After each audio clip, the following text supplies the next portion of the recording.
Hey guys, welcome back. I'd like to apologize to our normal viewers for not doing more content on the E36. Been just really busy, and then we blew it up, so whoops. But as you can see, it's back. So I did take it out the other day. I did record some footage. I hope you guys will like the footage. Did some rips, got into the boost. This new 6-liter really lights these GT35s off. I mean, we can really tell a considerable difference between having the 5.3 and now having the 6-liter. Just saying, night and day difference. These GT35s don't stand a chance. So I actually took my little brother for a ride in it, and he's never been in a boosted car before.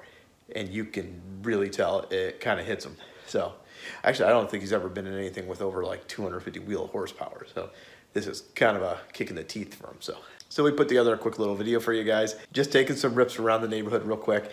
I'm sorry, the streets of Mexico.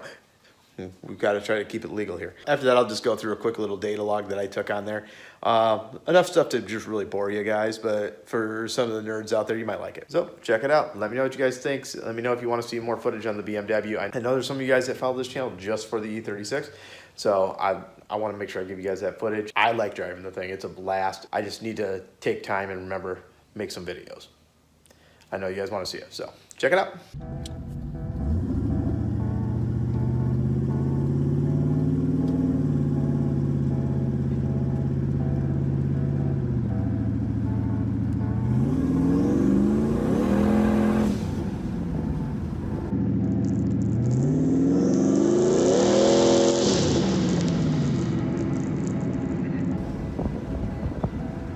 Like that. That's what I'm talking about. What we hit for boost when I did that. And again.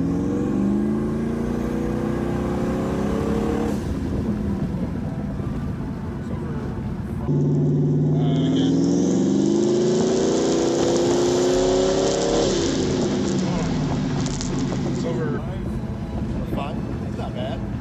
That was only 5 pounds of boost. That was only like half throttle on that one. It's got some power on it, doesn't it?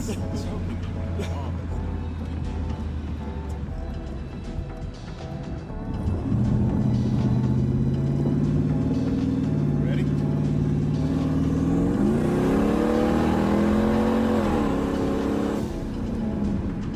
Ready?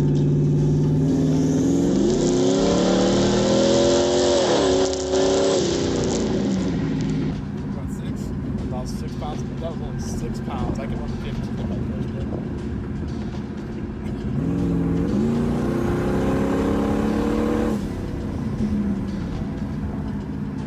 How's the bars doing? Doing pretty good? Yeah. What's the temperature look like inside? Here. Should be about a couple hundred degrees.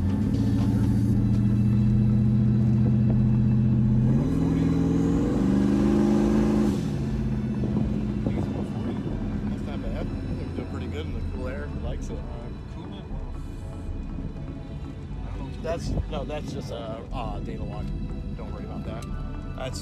It's reading how much air it's using during those portions of the temperature. That's just a data log. It's this gauge. What gauge? 200. 200? Yeah. Oh, perfect. They ain't overheating anymore. You like that though?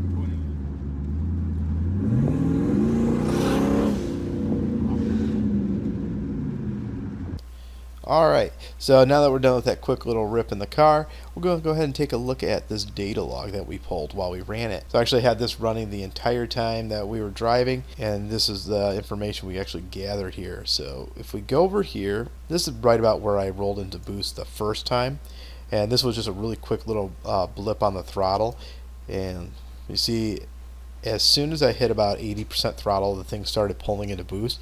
So this 6-liter really lights off these GT35s really quick, and it only took about a second before I was actually pulling up to about 3 or 4 pounds of boost. And actually, I'm not sure if I have this right. I don't know why it's showing like 3 or 4 pounds. I don't think that's right. I'm only at about 115-ish kPa, which from what I was looking at from here, it says 115 is only 2.1 psi. So it looks like I might be having a little bit of issue with the math on my boost gauge. So I'm going to have to play with that a little bit. So it's actually only about 2.1 psi. Let's see.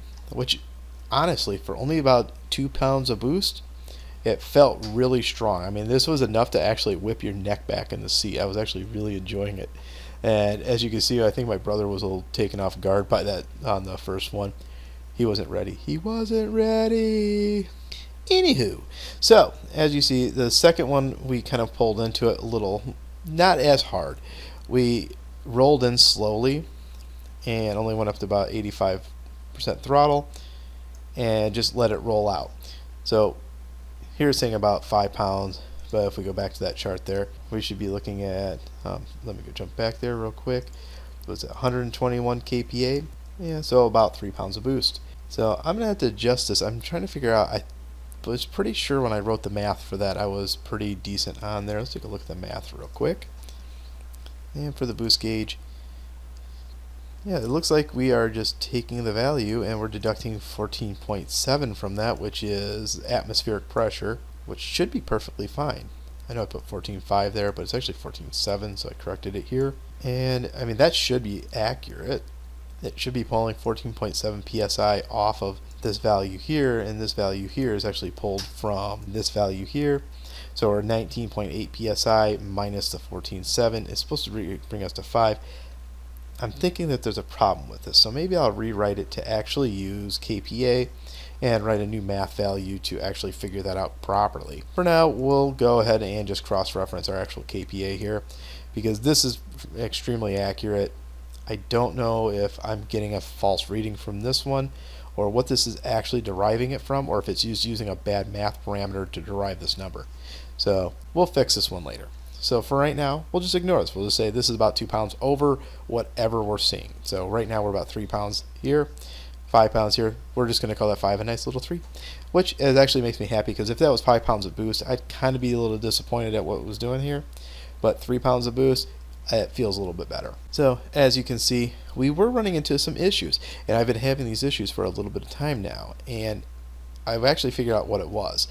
So anytime I went about almost full throttle, like a full tip in, mat the throttle, and just go down to like 100%, anything above 85, if I didn't just tip it in slowly and I just mat the throttle, I would all of a sudden start getting knock retard. So if you see the KR here, stands for knock retard, and it's seeing knock. It's actually seeing false knock. It's not actually seeing real knock. It only sees it if I go above 85% throttle, up to 100.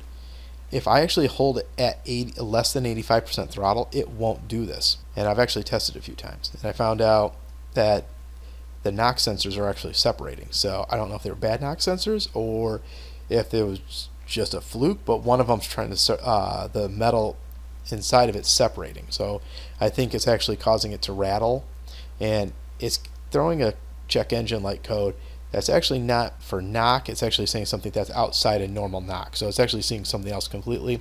So this is actually false knock, but when it happens, it actually pulls my timing. With that said, and when we look at this normal time, we actually were making pretty good power with almost no spark advance whatsoever, and we were still pulling pretty good. And this was actually, let's see, this was actually the third pull that I made with it, and that's actually put us back in the seats really hard. So the boost came on hard, even with 0 to 4 degrees of spark advance. So imagine if we start kicking that up a little bit. I do have a new set of knock sensors just came in, and we're going to go ahead and swap those out, and that should take care of that. We should be done with that problem. But as you can see, everything else seems to be running good. We are seeing that we are leaning out up here. This is actually the histogram that we created to do the data log when we did the very first video on the tuning series. So if you go back to the playlist and check that out, you'll see how we built these histograms to pull this data in. And with this data, we can actually copy paste that in here to correct the VE table to get the fueling better. But that's a little off topic, so we'll stick to this. So as you can see, for the most part, we're doing pretty good. We're going to ignore this guy. This guy, not a big deal. This is actually when I shut the car off. So if you can see here, that's when it enters that cell. This is actually ignition off, and it's just reading like raw fuel. So we're just going to ignore that. It's not a big deal. It's just saying that it's really, really rich at that point. It's not. The car's off. It just didn't burn the fuel that happened to be in the cylinders, and that's just all. It's you cut spark and the injector still kind of pulse for a second. We are seeing a little bit too much fuel up here and a little too little fuel here. However, this area is generally not of concern because typically when we're in this cell, as you can see, it's off throttle coming down off RPM. So this is off throttle. When we're on throttle, we're seeing we are a little lean. It's not horrible, we're just a little lean. We need to add a little more fuel down here. These are the ones I'm more concerned about because these are the ones that you can start burning holes in pistons when you run too lean. This is going into boost. So if you see, this is like 2400 RPM on up and up into the boost range. So being lean in here is dangerous. So these ones we're gonna have to add some fuel to this. It's not horrible. That's very horrible. We don't want to see red at all. And if we do see any red or green for that matter, if it's anything other than white, which this is perfect. This is perfect fueling. We're seeing really good fueling. This is rich. This is lean, but like I said, this is coming off throttle. And in this area, once we turn DEFCO back on, which is deceleration fuel cutoff, it actually cuts fuel when you're decelerating, when your foot is off the throttle when you're coming down. Because honestly, in that point, you do not need fueling whatsoever. So you'll normally see that this is going to be red. We turn DEFCO off for doing this tuning just because we're going to be seeing a lot of lean conditions coming off fuel, and it makes a lot of red on the map, and we actually want every area of the map to have a proper fuel map in case we're ever in throttle on those, because it doesn't know if we're off throttle or on throttle in these. It just knows that it sees what the condition is based on the AFR that's being commanded and the AFR that it's actually getting. So it just all it knows. So we'll end up copying this over and smoothing out the tune, and then just doing it again and doing it again and doing it again until we're really, really close and we're within 1% of what's being commanded at any given point within this VE table. So that's just something to keep in mind. We're not really going to get into that today, just something to keep in mind. So as you can see, we did pretty good. The thing's pulling really hard.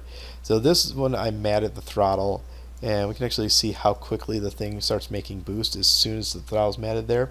It's almost instantaneous. This thing goes up and starts making the maximum amount of boost it's making at that point. There is no boost controller on this car, so just keep that in mind.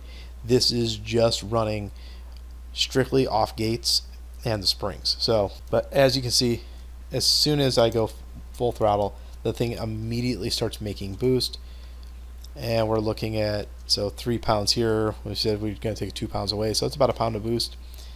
And I think we end up maxing out here about 118 kPa, it looked like.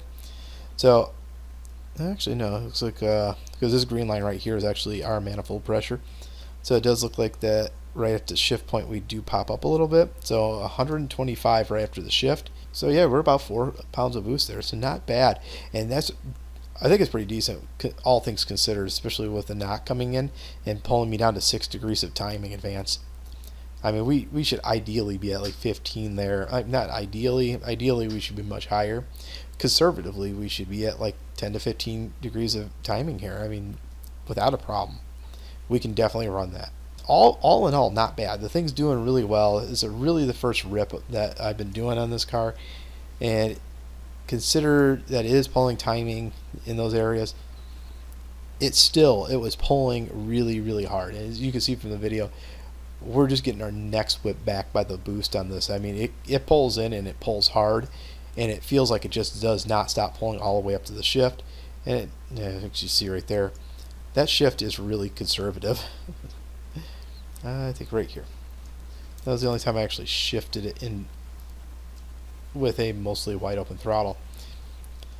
Yeah, so this thing still actually has a factory shift points about 55. I'm going to raise those up to about 65 once we get this all ironed out and we actually get a lot of these lean areas figured out, because I don't want to run it too high and too hard if it's still running lean in those areas.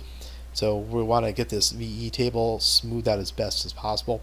And then I'm going to push those up to about 55, because this thing is still making power when it shifts. You can still feel that it's increasing, it's pulling, and it's still making good power all the way up to 55 and beyond. The cam that's in there should be making power up to about 65 or so. But like I said, all in all, we're seeing not very bad. I mean, that's bad, but everything else is actually kind of looking good on here. So we'll just keep working at this. We'll get this cleaned up, and I'm going to get it close enough that it runs really good, really decent, really clean, and then I'm going to take it to a professional tuner, and we're going to have them do the rest.